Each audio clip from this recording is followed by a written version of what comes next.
Hi, Hi, Monica. how How's are it you going? doing today? Good, good.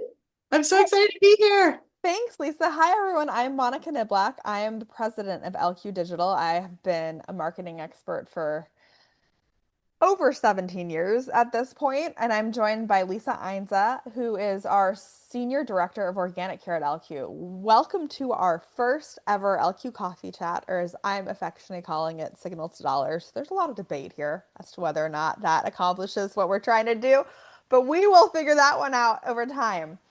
Our goal here is just to continue to educate people about what's going on in the world today. We feel like there's more noise than ever, and what actually matters can be really hard to find as you're trying to scroll through LinkedIn and just getting inundated with all of the noise. Here at LQ, we really care about what is going to drive business value and not just talk. And therefore, I came up with a signal to dollars. But what we wanted to do today was just kind of kick it off and talk a bit about what's going on in the organic world because, as everyone knows, things are changing a lot. There's this little thing called AI. Don't know if you've heard of it.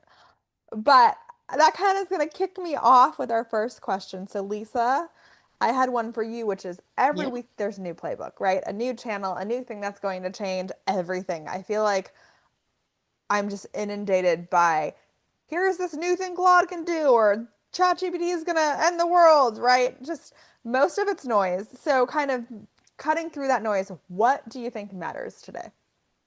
Yeah, totally. I really feel that pain. We're constantly getting, I think you are too, tons of emails. And if you're not doing this, then you're behind, you're missing the boat. And I really feel for businesses right now who are trying to make a decision, trying to get an agency, what should they do? Feeling a little bit of the panic just from clients that we're speaking to, right, that are reaching out and trying to figure out, what should we be focusing? What should we be doing? And so definitely, I mean, this is feels to me, while AI is very different, it's no different in terms of upheaval in the past when changes have been made, right, to the marketing world and in the organic space. Because what it really comes down to is while there is something new that we need to be thinking about, it's not a replacement, it's an additional organic playing field. So we have our traditional search and now we have AI search.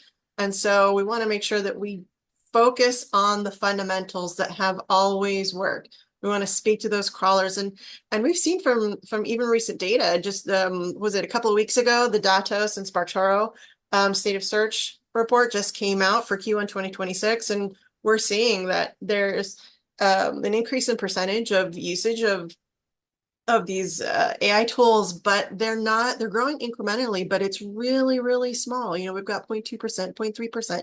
So I think it really reflects like we can't abandon traditional techniques for optimizing for organic search that have worked. And because the majority of our playbook really is centered still around traditional search, right? Google's been Well, around for years.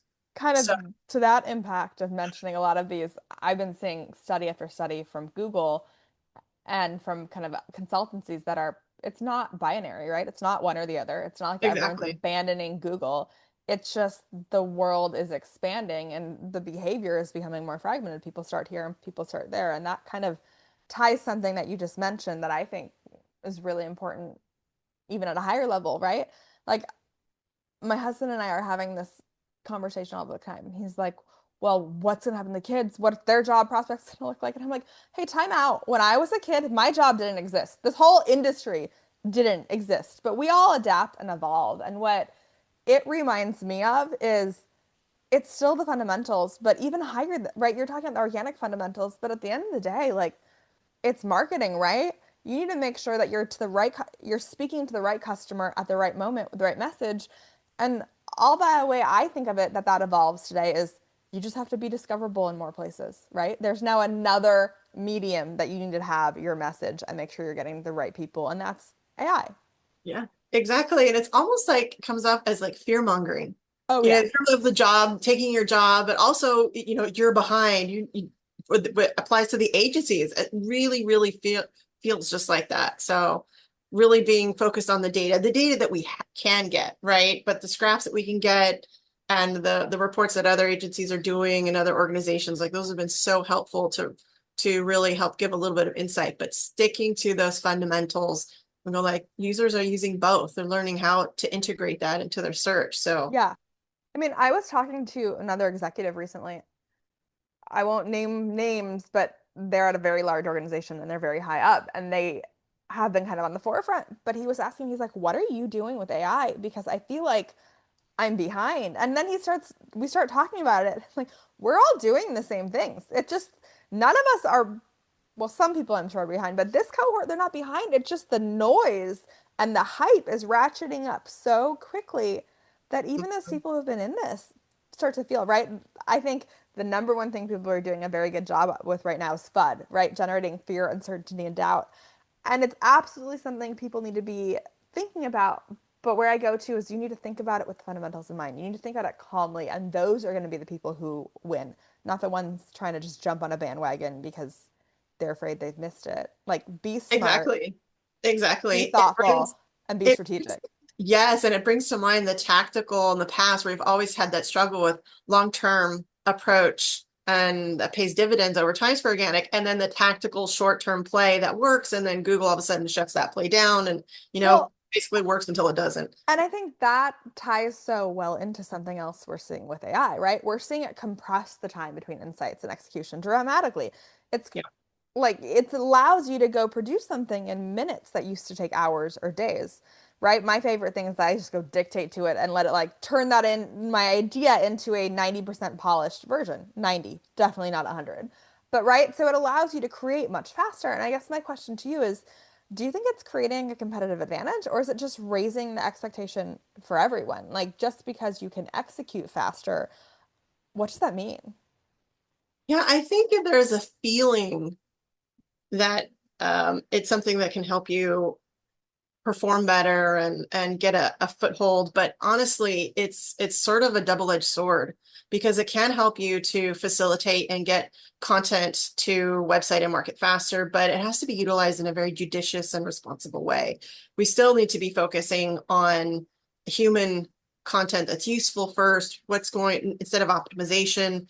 And there's definitely some pitfalls because these tools are evolving. They're in their fetal stages and they're making mistakes and they're infringing and copying as well. You don't know where everything is always being pulled in. So if you're just using it and going, I'm just going to just pump out 50 blog posts a month and we're just going to blanket it as some people, thinking that they're going to do and have done, that starts to create problems. And that isn't really the goal, right? We've always wanted to put forth unique information for websites so that they can stand out and demonstrate what's useful for Well, them. I think that concept of unique is key, right? Like, don't get me wrong, there are places AI is making a massive difference. I'm not trying Yeah. to say Yeah. it's not. Like, my husband was a coder at the beginning of his career, and as he plays with Claude Code, he's just like, this is insane. This is everything I was spending weeks on, like in college.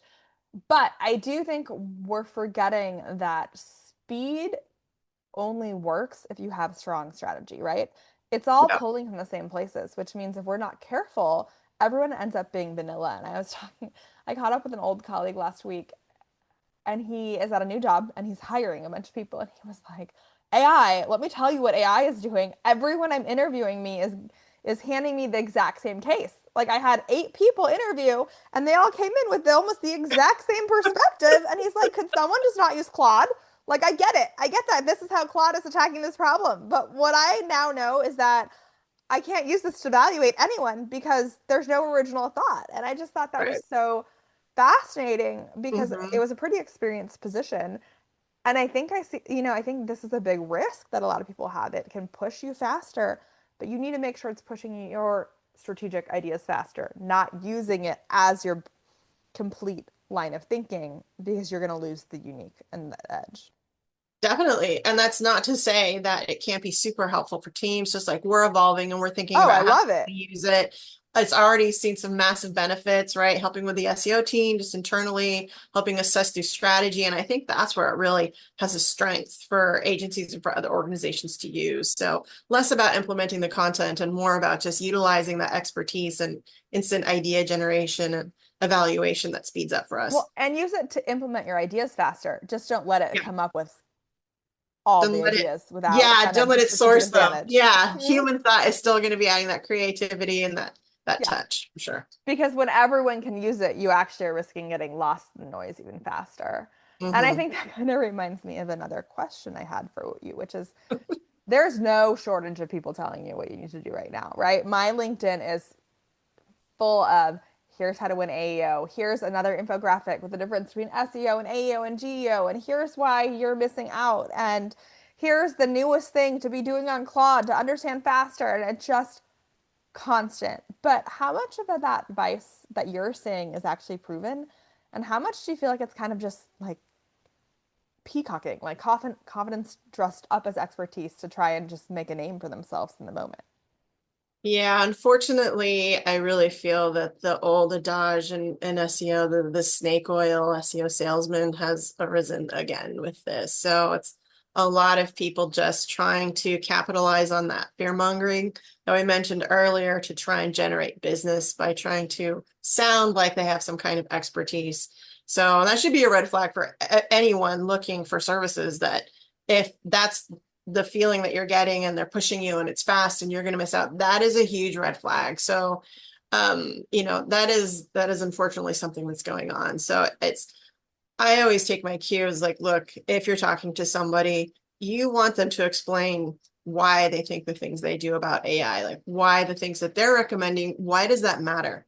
What role does that fill? We don't even have all the data and the insights, right? Again, they're not really sharing too much. Being Webmaster Tools has put up a little bit, but there isn't too much that OpenAI and these other tools are actually giving us directly. There's no inputs into Google Search Console or anything. So um, I think that you really want people to are pitching these to explain the specifics to Mm-hmm. you. What's behind it? Because there should be a feeling of an air of caution so that you're protecting all the time and resources of manpower that you put into your current strategies. Those are just going to get tossed out the door. We want those protected and to tack on and layer and improve those. So definitely feeling like people should be asking tough questions, but there's a whole lot of that going on right now. And even I'm getting overwhelmed. I've been doing this for 18 years and I'm just inundated like you on LinkedIn in my inbox. And I'm just like, how are people even sifting through this? Yeah. Well, that's another thing, right? The amount of noise we're all like, it's making it harder to cut through if you are reputable because we're just all, I feel like, starting to just turn an eye to it. Mm-hmm. Mm-hmm. Yeah. Exactly. Yeah. And that's why I feel good about starting this and us kind of being a lot more proactive and that feeling we need to help people sift.